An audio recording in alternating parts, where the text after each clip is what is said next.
What is up, everybody? Sheehan back here for another edition of the betting show on Sherdog.com, and it's big UFC 273 card this weekend, and BetUS is offering our listeners incredible 125% bonus on their deposits for that card at UFC 273. Use that code Sherdog to get up to $2,500 in extra money to make fight night even better. At BetUS.com, you can not only bet on each fight, but they have loads of awesome parlay bets to choose from. Bet live during the fights and your winnings are paid within hours. Start the fight at BetUS.com. Use that code Sherdog. Right, let's get into it here, and it's a massive card. Look, it's a massive card this weekend. I'm really looking forward to it. It's not often you get two title fights as kind of hyped as they are, in terms of, we know what happened in the Yan versus Sterling first fight, and we're looking forward to seeing what's going to happen the second time. Obviously, a lot of people think Yan is going to win it after kind of what transpired in the last one, and with the Korean Zombie fighting, everyone looks forward to that. Everyone is excited about that. And Volkanovski, to me, one of the most underrated top tier fighters in the world. That's a very interesting matchup, I think, in terms of the kind of the intrigue around, can the Korean Zombie kind of get close to him, I suppose, more than anything else. But we will get to that as well. Also, Gilbert Burns against Hamza Chimaev. And I'll say here, I've avoided that in my bets. I have avoided it. We'll get to it with the prices provided to us by BetUS at the end, and maybe I might be able to pick out one on the far end. But we have Chimaev, one, arguably the best up-and-comer in the sport. We have Garry, one of the other best up-and-comers in the sport. And, we have obviously the matchup for Chimaev is very interesting, but Darian Weeks as well poses a very interesting matchup, I think, as well for Garry. So all in all, a really good card from top to bottom, one that I'll be happy to stay up till 6 a.m. to watch, kind of a job, and I'm sure that the people over in the US who have to pay the $65 or $75 or $150, whatever the price is now for the pay-per-view, won't be as mad about paying for this one as I think as I have for others more recently. So let's get straight into it, and let's get straight into the bets. Before we do that, though, obviously bet responsibly, never bet more than you can. I say that every week. Please do that and keep that in mind. Last week, the flyer hit for the first time in this year anyway. I think I had one or two last year maybe, but for the first time the flyer hit last year. The Irish parlay plus 523, I think it was. All four Irish guys on that Cage Warriors card won. I was thinking about retiring the parlay, and the flyer, and I might do that soon. But I've gone with another Irish one this week. See if the look of the Irish can keep it for this week. But we'll reassess it after that. But we'll keep going with the bets anyway, and we'll give you out some good ones hopefully here as we go. My first bet. I'm going for Tecia Torres to beat MacKenzie Dern, because she's minus 110 over at BetUS, and I think that's a very, very good price, honestly, if we're being honest. If we're being honest, yeah, well, you'd have to be honest, wouldn't you? I think it's look. I've said this on the preview that I don't know if it'll be out yet or it's coming out anyway. I spoke about here on Sherdog over in Severe and May as well. I spoke about it. I just think she's a bad matchup for MacKenzie Dern, honestly, because you're a jiu-jitsu practitioner, one of the best in the world. What do you want to do? You want to get close to someone, you want to push him against the cage, maybe pull him down, or double leg in the middle of the cage would be perfect, or a judo throw, a hip toss, or something like that. You just want to get him to the ground by any means necessary. Let's be honest here. That's exactly what she wants to do, and if she can do that, she will be delighted, and she will probably win the fight if she can do that twice. Maybe she can do it once. Now, Tecia Torres is no mug on the ground either, don't get me wrong. So it won't be just as easy. I'll get to the ground and it's done. But she'll be a huge favourite if she can do that with MacKenzie Dern. You're fighting Tecia Torres, and what is Tecia Torres known for? Tecia Torres is a good all-around fighter. Yeah, she can wrestle, she can grapple, she's good takedown defense. I've seen her get a few takedowns in the past before even. But she is predominantly a movement striker on the outside. Some might even say she's too much on the outside. She, doesn't come in enough misses and whiffs on too many shots a lot of time. And, that is a function of, as well, she's fighting up a division where she should be fighting from, because the UFC don't have a 105 pound division. So that, that is an issue, and that's the way why she fights that way. But fighting that way, I think, is exactly what you need to do against someone who wants to catch you and drag you to the ground. Like, if Tecia Torres is just running around MacKenzie Dern for 15 minutes and picking her off, that's exactly what she needs to do to win the fight. Like, MacKenzie Dern, I think, look, at times her boxing actually looks way improved, and at other times you're not too sure about it. But I don't think it is good enough to, like, cut off the cage, throwing jabs inside, throwing that lovely left hook that fighters throw to stop people cutting off the cage, or the right high kick on the other side to stop people cutting off the cage. I know sort of striking maybe as delicate or as thought out as that. She can box straight up at times, and she can hit hard. She's a very, very good athlete and things like that. But I don't know that she have that ability to stop someone like Tecia Torres, who's going to circle, and there's no, certain people, they're, they might get tired, or in the third round, that circling is going to be a bit tougher, and that movement is going to be a bit tougher. That's not the case with Tecia Torres. We know, she has 5 rounds at that pace. We know she can run and run and move and move and move. And honestly, that is the way I think MacKenzie Dern is beaten by someone like Tecia Torres, and I think that is the way she will beat her. So yeah, I'm going for Tecia Torres, my first bet straight up at -110. I think it's a good bet. Like, not a big blow away bet. We'll get to the price of MacKenzie Dern and maybe other props and stuff on that as well when I get to the roundup at the end. But yeah, I like Tecia Torres at that price, -110. Right, my second bet here. I'm still thinking about this before I say it. My next 2 bets are in the co-main event and the main event, and look, I'll go for the Yan one first. I'm going for Yan inside the distance at +135. I think, like, when you look at someone like Yan and you look at the first matchup that they had, the way he kind of took over the fight after Sterling produced the game plan that I think a lot of people think would be the one to beat Yan, if you can beat Yan, and then it kind of failed so quickly, if you get me. Like, he put on that pace, he kept going and going, and then Yan hit him with a couple of shots, and he kind of hurt him. Like, that way, like, Yan he does, he can hit you once and he can knock you out, but he is more of a hit you and hit you and hit you and hit you over 3 rounds, and you're hurt, and you're hurt, and you're hurt, and you're hurt. And then the shot that mightn't have knocked you out in the first or second round will probably knock you out in the 4th round. And that's the reason I've gone for Yan inside the distance at +135. I was actually looking at it, and I was humming on between that and the fight just inside the distance, which I believe is even money. I'll get to that at the end as well, but I believe that is even money. And I like that bet as well, because I wouldn't rule out Sterling very early. I think Aljamain Sterling has a chance early, and I think if he goes for it early, and we've seen him go for it early before. Look at the Sandhagen fight. He went early in that fight and he won it. I think that's his biggest method to victory, and like, that's very easy for me to say sitting here, like, oh, go out and finish Peter Yan inside of a round.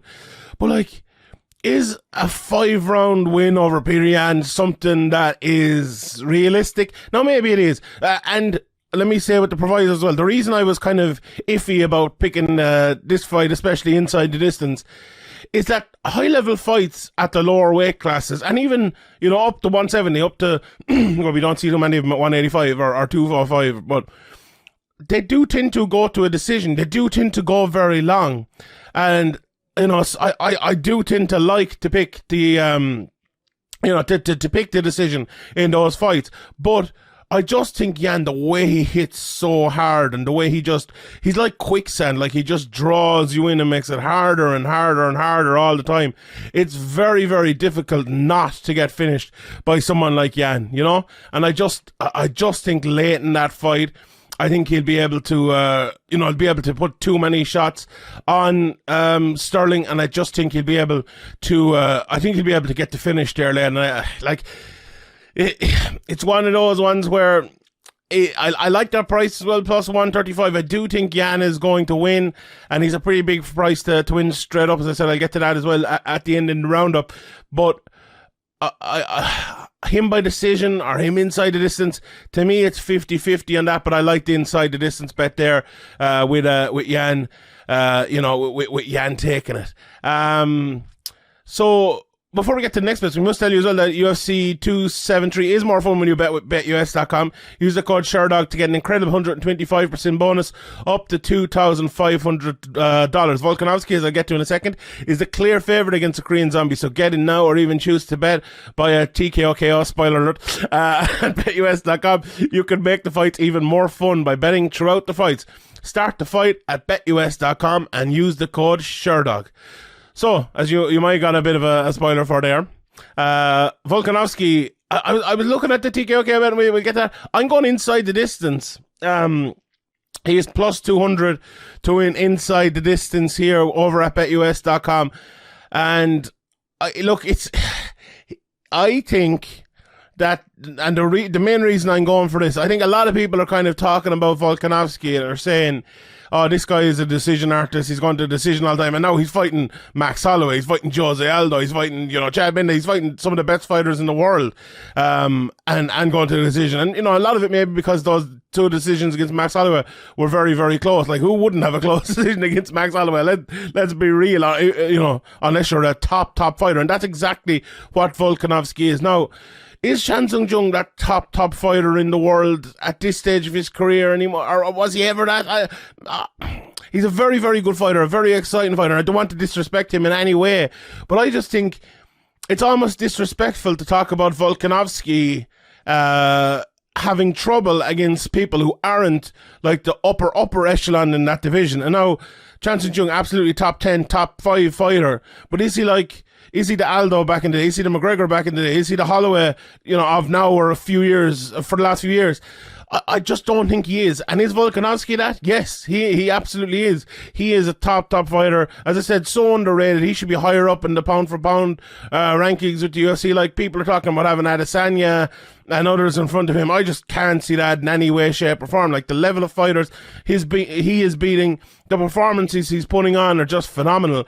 And I think he is a great fighter. And I think it'll be a similar sort of effort that he puts on that Jan will put on, honestly. I think it won't be like a big one-punch knockout or anything like that, but it'll be pain and pain and pain and pain and power, and eventually he will get the stoppage. And I think, as I said earlier, I think he will be hearing what people are saying about, oh, you're not getting stoppages, you're not getting finishes, you're going to decision. And I think he'll see this fight as a fight where he can get a stoppage, where the Korean Zombie will be open, where the Korean Zombie will make this fight fun. I have no doubt about that. He will try to beat Volkanovski with all he can. He will try to finish him.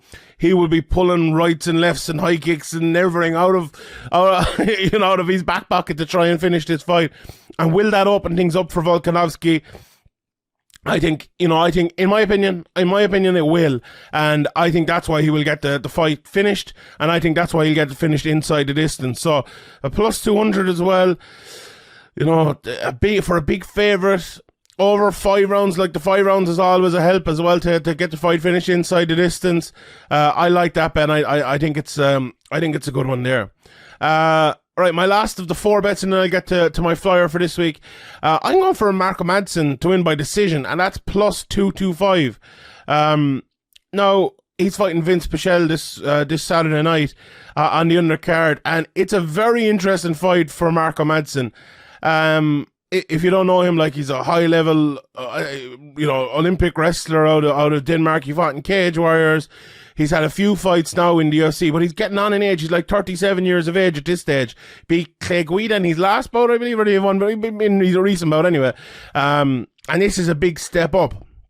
But I feel like, right, so there's 2 things I feel with Marco Madsen, right? He needed this step up now because of, obviously, his age and because of his ability. Like, look at Pereira, the middleweight as well, who's getting the big step up, and they're trying to put him in towards an Adesanya fight. Sometimes you need to do that. You're like, if Marco Madsen was 24 years of age, I wouldn't be saying that at all, and I don't think the step up would be right to do yet.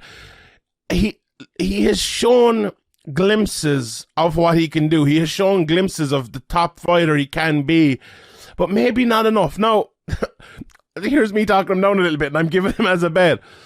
I just think a guy like that, a competitor like that, who has had as much success as he has had, I think he'll rise to an occasion. And Vinc Pichel is a tough guy. He's been around for a long, long time. And I think if this stays on the feet, you know, I think Pichel will win the fight. You know, absolutely. So maybe Pichel by decision might be a good one as well. But I just think Marco Madsen is smart enough, realizes what he has here, and I think this will be the sort of motivation to get him absolutely madly up for this fight. And he's not the sort of guy to be, you know, crazy and going out there running his mouth or talking or you know, running across the cage and taking someone down immediately or anything like that. But I think he will set things up. I think he will be smart about it, and I think he will get takedowns throughout this fight and end up winning. And I think, look, I'd either be wrong, and it's now time for Marco Madsen. It really is. Now is the time where either in a year's time this bet will look crazy, the fact that it was plus 225, or we'll be like, Marco Madsen, he never realised his potential, or he never got to a level maybe we thought he could. Maybe he was too old, maybe he took to MMA too late or whatever. But I still have that hope, and I'm willing to bet on that hope. So I throw out that as one of my bets. Like plus 225 as well by decision. Look, will he get the finish? I don't think so. Vinc Pichel is a tough guy. It's not easy. Definitely not easy to finish him. Marco Madsen isn't the, you know, when he gets you to the ground, he'll hit you very, very hard and everything like that. But he is, as I mentioned, a more kind of smart, intelligent type of fighter. He will take his time. He will do what's necessary. He won't take any kind of wayward chances or anything like that. And he will fight the long game. So that's why I think the decision bet is good here. And a plus 225, as I said, that is one that in 6 months or in a year we could be looking back and thinking, how was he that price, you know? So but it could be going the other way as well. That's kind of one that is a one that I'm not. Look, if you were to ask me which bet I'm least confident in this week, it would probably be that. It would probably be that. But afterwards, I could be very confident. I don't know. I'm not sure myself. But anyway, right. Let's get to the flyer of the week, and I have to go for my guy Ian Garry. I have to go for him.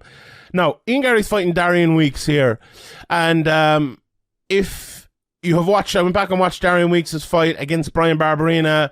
I watched another one of his fights on YouTube or somewhere as well. It wasn't that easy to find fights of his anyway, but you see guys fighting a couple of times and you kind of get an idea for what they're like.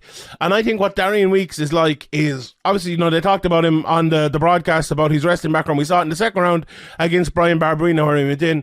He took him down. He looked very, very good on top, but he's a smaller welterweight. Ian Garry is 6'3" and he's bigger than 6'3" because I'm 6'3" and he was way above me. So I'd say he's closer to 6'5" or 6'4" than he is 6'3" anyway. And Weeks is 5'10", 5'11" or something like that. Small, squat type of welterweight, especially when you're going up against someone like Ian Garry. And he will be looking for that big takedown, I'm sure, at some stage. But what he does normally is like fights on the outside with a very kind of safe striking game. He throws that front kick up through the middle. He looks for that shot all the time to keep someone out of your range. And Ian Garry being the longer, taller fighter, he would be looking to kind of break that range from lint. You know, he would be looking to jab inside, jab to the body, while not, you know, letting that kick connect. So that's the sort of thing against someone who's extremely safe like that, who throws things to make himself even more safe on the outside against someone who's really long. I think that'll take a while to kind of to kind of even itself out in terms of who's going to win the fight. Now, I think Garry will be the one to win it, but I could see a very kind of slow, monotonous first round, with maybe Garry taking over late or, you know, landing a few leg kicks to kind of win him the round. I know Garry said in the interview with me that he plans to finish it in the first round, and I'm sure he does. But I think Darian Weeks, you know, he's not a guy who'll come in there and go, this is the next up and coming prospect. Here you go, step over me. I'm just the next step in the ladder. I don't think he's one of those guys at all. So I think he will make it hard for the first round. I think he'll make it hard probably for the first round and a half. But I do see Ian Garry finding his range and starting to land some shots towards kind of the middle of the fight, and as you go into the third round towards the end of the fight. And he kind of said to me in the ad interview as well, he's like, I don't care if I get the finish in the last second of the third round, I just want to finish. And that's what I'm going for. I'm going for the finish in the third round. It's plus 850 over on BetUS. It's plus 850. And I like that. I wouldn't be surprised even if Ian Garry got a submission or something as well. Look out for the price on that as we come closer to the fight as well. He'd probably be around plus 700-ish for that as well. That prop is up there. So, but I think a late Ian Garry win here is what we're going to see. I think after his first fight in the UFC as well, he said to me in the interview that he wasn't that happy with it. It was a bad performance. The lights got to him. He was looking at Bruce Buffer and he thought he was in a dream, and he was punched 10 times in the face before he realised he was in a fight, and obviously it went very well for him after that. But I think, I see a lot of people even after that interview saying, he's only another hype job and he's, another Paddy Pimblett all talked up and on. Like, I think Ian Garry will probably see that and he won't be too happy about that sort of talk with him. So, I think he'll be hell-bent to put on a fantastic performance here, but he'll do it in a more intelligent way as well. And I think it's going to be a longer game played by Ian Garry here if needed. And I think he's going to find his way into the fight, and I think he's going to find the finish towards the end. So, Ian Garry round 3 flyer of the week, plus 850. I like that one a lot. I like it a lot. Right, so those are my 5 bets. I'll recap them again at the end. But let's look at let's look at the straight up prices, and then I'll get into some props as well after that. So I'll read you through the prices first over on BetUS. Great thing as well about BetUS. At the top of the website, you can change from American prices to decimal prices to fractional prices. So if you're like me over here or in Ireland or in the UK or in Europe, you could change like, it's 5-1 or whatever like that. And you don't have to go to the plus 500 or plus 800 way as well, which I absolutely love. But I'm gonna stick with the kind of the plus money because that's the way I've been doing it so far, and I think that's the way most people can more easily understand it. So we'll do it that way. So Chan Sung Jung is plus 500. Volkanovski is minus 800. That's a big price on Volkanovski, isn't it? And I think that's the respect he has earned. I think he's due that respect. I think he's a good enough fighter. The over-under's 4.5 rounds there, minus 145 for Chan Sung Jung, plus 115 for Volkanovski. Aljamain Sterling then is plus 350, minus 500 for Yan. As I said, I'll pop back to some of the props here in a second. Now, okay, do you know what? I'm going to leave Burns versus Chimaev to the end. I'll pop back to that. Tecia Torres, as I mentioned, minus 110. MacKenzie Dern is actually minus 120. So MacKenzie Dern is the favourite. I think that line has moved since I actually looked at it last night or this morning. So that line... And MacKenzie Dern she was the favourite, then Torres went to the favourite, now MacKenzie Dern is back to favourite if I'm not mistaken. So that's a line, keep an eye on that during the week. That line is moving. Obviously all these prices as well, they fluctuate throughout the week, so very, very interesting there. MacKenzie Dern is the favourite now, but I think Torres is the favourite there, so I'm happy with that one. Darian Weeks plus 300, Ian Garry minus 400. If you're looking at a parlay or looking at an accumulator, I like Ian Garry in that at minus 400, to be honest. Marcin Tybura is plus 120 over Jairzinho Rosenstruck minus 150. Rosenstruck was another guy that I was going to put into my bets. I like the Rosenstruck by decision bet as well. That is plus 500, Rosenstruck by decision over in BetUS. I think that's a great price. I think this will be a longer fight. If you fancy Rosenstruck inside the distance, what is it, plus 110? That's not a bad price either, but no, I like the plus 500. I think that's the decision or the KO are probably as likely as the other. I think this will be a long fight. Tybura is a tough fighter, but Rosenstruck is the slower type of guy as well. He has big knockouts in his career, and we have seen it, but he is the type of guy who will take his time and will work through a fight. So Can I add another bet? Can I have an additional bet there? Rosenstruck plus 500 to win by decision. Love that bet. Really, really like that bet. Mickey Gall, who's training now in Sanford MMA as well with Ian Garry and the other lads there, and plus 160. Mike Mallet is minus 200 favourite. Daniel Santos plus 160, minus 200 for Julio Arce, so the same on that one. Then Vinc Pichel is a minus 135 favourite. Marco Madsen is plus 105 there to win that one straight up. So I've gone for Marco Madsen to win by decision plus 225, but if you want him straight up, He's only plus 105, so maybe you're better off going that way. Kay Hansen is minus 110, minus 120 for Piera Rodriguez. Aspen Ladd, plus 150 underdog against Raquel Pennington, taking the fight in short notice. She's minus 180. That's very, very interesting there. Very interesting. Josh Friend, plus 160. Anthony Hernandez, minus 200. And then the last one, Vandera and Olenek are both minus 115. Let's talk about some of the props for the top two fights, and then I'll end obviously with the big Chimaev fight. Chan Sung Jung, if you fancy him inside the distance, plus 750. That's a big price. If you fancy him by decision, even bigger, plus 900. Volkanovski is plus 200 inside the distance, and that's one of my bets for the week. If you fancy him by decision, minus 140, and that's kind of the reason maybe I didn't go for that as well. It's a little bit bigger. I'll take maybe a little bit of the chance there. If you fancy the draw, plus 660. Sorry, plus 6,600. So I don't know. Sometimes I like to get mad. I'm like, sure, Chase, come on, we'll back a draw. But maybe not this one. Right, let's look at some of the props for the Sterling Yan fight. Sterling, if you fancy him inside the distance, plus 850. Fancy him by decision, plus 550. Yan inside the distance, as I mentioned, plus 135. Yan by decision, plus 110. That's not big enough for me. I'd go for the plus 135 there. The fight, as I mentioned earlier on, to go distance minus 140, to finish inside distance even money. Do you know what? I like that bet. I like that even money bet. It's not that big of a difference between that and plus 135 for Yan. If you think Sterling has a chance, go for that one. If you don't, if you think it'll be Yan, go for the Yan one. That would be my advice on that one. They also have the bets straight up here. Yan to win by submission, plus 900, plus 175 for the TKO, KO or DQ. Sterling, if you fancy him by the TKO, KO, DQ, plus 1500 by submission, plus 750. Do you know what?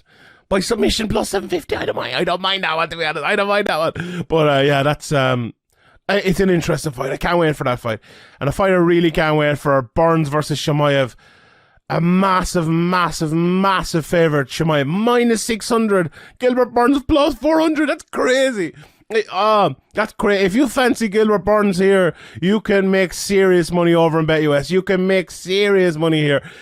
And Willie, I'm not sure. I'm not sure on this one. Like, this is one as well. You know, I spoke about Marco Madsen. This is probably a better example of it.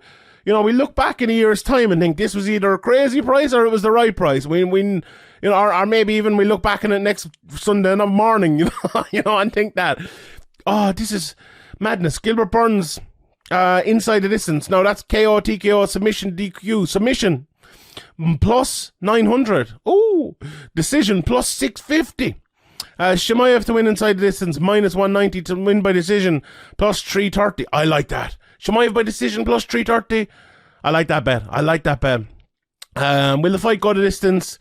Yes, to go to distance, plus 195. No, minus 280. Minus 280. So big favourite not to go to distance there.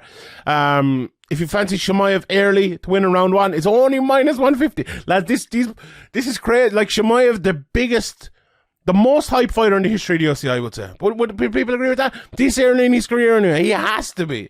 He absolutely, like, even Khabib levels, even McGregor levels. I don't think I've ever seen someone go into a fight like this against someone as good as Gilbert Burns and have these crazy sort of prices next to his name. This is mental. Like, this is absolutely mental. But he is so good that, as I said, come Sunday morning, it mightn't be mental at all. It might be absolutely right. But do you know what? I can't wait to see who is wrong or who is right.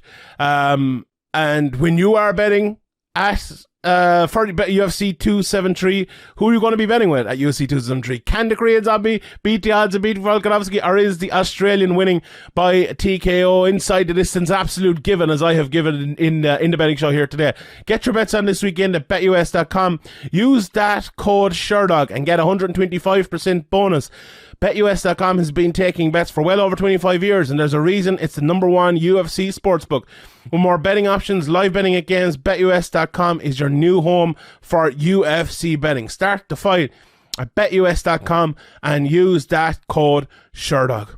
Alright everyone, that is all for me. Let me give you a quick recap of my bets before I go. I'm going for Tecia Torres minus 110, Volkanovski inside the distance plus 200, Jan inside the distance plus 135, Madsen by decision plus 225, and Ian Garry, the Irishman, straight out of Dublin, to win in round 3 plus 850. My name is Sheehan for Sherdog.com, and I'll see you all next time.